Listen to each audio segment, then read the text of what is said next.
Greetings, friends. Tonight's talk is from the 17th chapter of the Dhammapada, known as the Khodavagga, and it's a chapter that focuses on really what is a central theme of the Dhamma and a defining emotion to be mindful of. The Khodavagga is on anger. So anger obviously is a manifestation of self-referential views rooted in ignorance of Four Noble Truths, and all aspects of anger, such as anger, frustration, underlying motivator for anger is almost always fear of some sort. And all of that, it's easily seen, is rooted in conceit or I-making. Again, this chapter focuses on a central theme, or the underlying purpose is to recognize and abandon wrong views of self in relation to the environment, resulting in confusion, deluded thinking, and ongoing suffering. In other words, what I've just said references the three marks of existence, which is the very specific insight into impermanence, the not self-characteristic, and the resulting suffering is the insight that the Buddha teaches is to be developed through the Eightfold Path, so as to recognize and abandon all fabricated views rooted in ignorance of Four Noble Truths. And so while this is a relatively simple chapter, the subject matter is key to the Dhamma, and it could clearly be said that as far as emotions go, anger is a central emotion that we're looking at, because every time anger arises, it arises because of ignorance of Four Noble Truths and reacting to life from a fabricated view of the three marks of existence. So from Dhammapada 17, the Buddha's words: abandon anger and its root, conceit or I-making. Go beyond greed, aversion, and deluded thinking. When clinging to name and form is abandoned completely, no stress or suffering arises. So there, the Buddha's teaching us right there in that one line. When we stop clinging to self, name and form, the Pali is nama rupa, but it simply means self-identifying with form, and in a broad sense, just simply self-identify with every phenomenon arises and passing away. So when clinging to name and form, when clinging to self-referential views is abandoned completely, no stress or suffering arises. That's the whole Dhamma right there.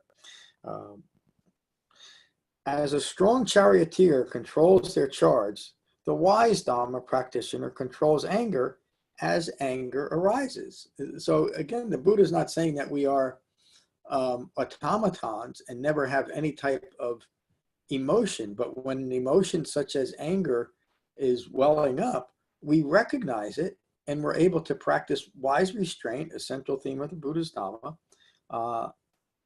and control that, or probably a better way to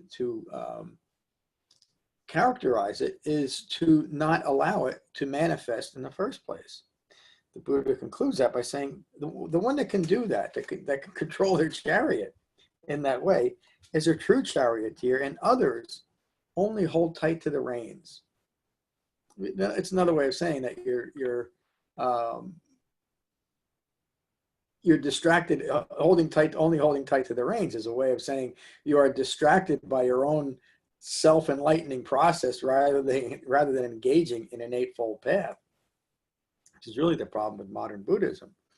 It's all part of a process of getting somewhere, rather than recognizing that where we have to get at it is that our present views are rooted in ignorance of Four Noble Truths. The Buddha continues, overcome anger by being free of anger. So again, all the analysis, all the therapy, all the tricks that we use to modern days to deal with our anger, all the self-flagellation, the Buddha teaches to overcome anger by simply being free of anger. And he doesn't leave us there. He gave us an Eightfold Path in order to achieve that.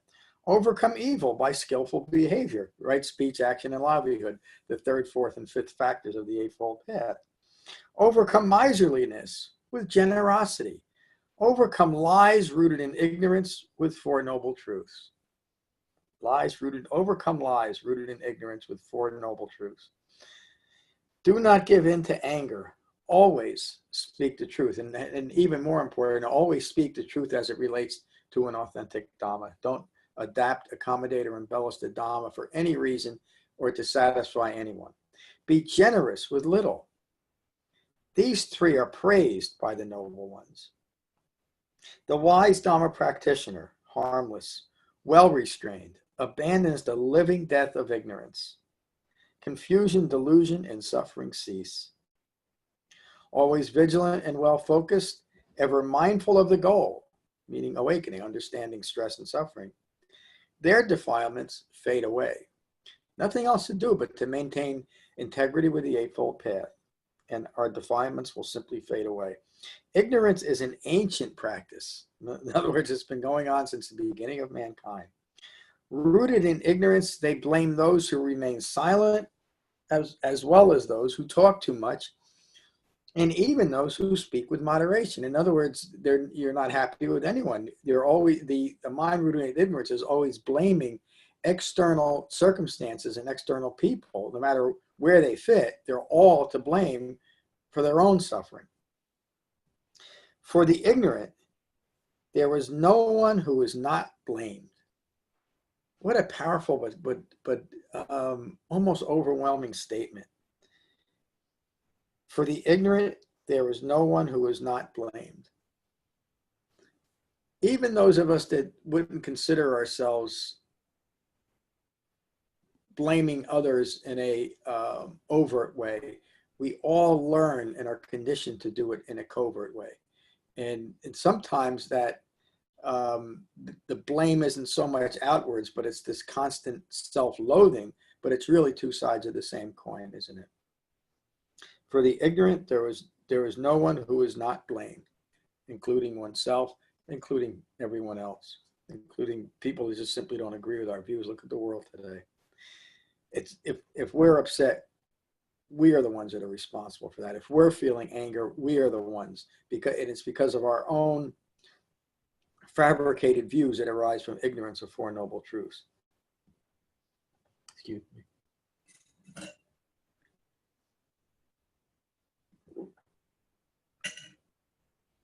This is such a beautiful line that relates directly to the Eightfold Path, and anyone who becomes full of themselves simply because they consider themselves Buddhists with quotation marks.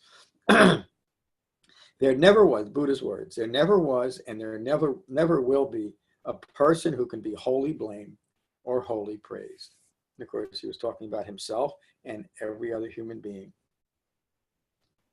And if that's the case, if no one can be wholly blamed or wholly praised, why attempt to blame or praise anyone, including ourselves? But there are those who are praised by the wise, who, observing others from right view, day after day, know them to be flawless in character, wise, virtuous, and knowing the Four Truths. In other words, the only people that would deserve praise are people that are actually doing something worthy of praise, meaning developing the Dhamma, doing something that will ultimately lead to lasting peace and happiness. These are as worthy of praise as a coin of refined gold. They're praised everywhere. Always guard against angry thoughts. Always remain in control of thoughts. Abandon mental misconduct and practice right intention. The right intention is the intention to recognize and abandon self-referential views, recognize and abandon craving and clinging. The wise Dhamma practitioner, well concentrated, remains mindful and restrained in thought, word, and deed. They are well controlled and free of anger. That's the end of the chapter. And what a perfect way to end it.